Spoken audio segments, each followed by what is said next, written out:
You know, you said something to me. We got to talk on the phone a little bit prior to this event, and I said to this audience is going to be, very future thinking. They're going to be already on your, understand exactly what you're saying. Is that right? By applause, do you get what he's talking about? Yeah. Okay.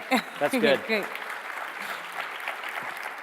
But you said a lot of times when you go to speak, people truly believe that you're hurting the moon. That's something you said you get told a lot of times, like, don't hurt the moon. Well, more than that, don't hurt my moon is what they say. Right? And I have to pattern it to be a good thing because the moon is so important to we as a species and the culture, not just psychologically throughout generations. The phraseology in so many languages is wrapped around the moon. We go for honeymoons, don't we? Someday we'll go for honeymoons on the moon.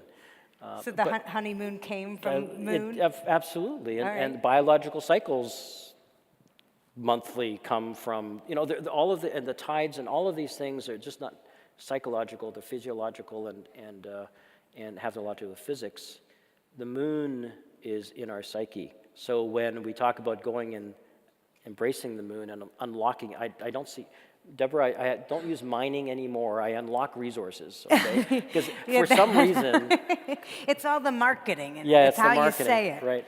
But people feel very personal about the moon, and I understand it. Look, it's there. It's part of our being.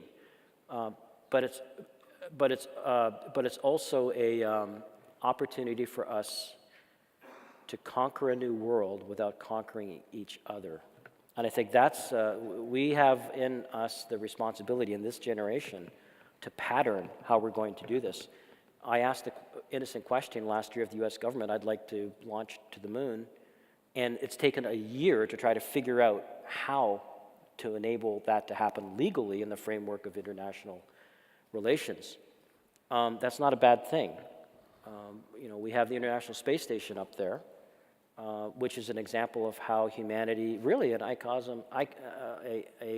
microcosm of humanity at its best, learning how to work together in space with many different countries, cross disciplines, most exclusively almost, although more private companies are getting engaged in the ISS, but the frameworks were government to government. Now we're talking about a new model of private sector going out with economics to the moon and asteroids. If you like asteroids directly, that's fine too. To Mars eventually, and how is this all going to work?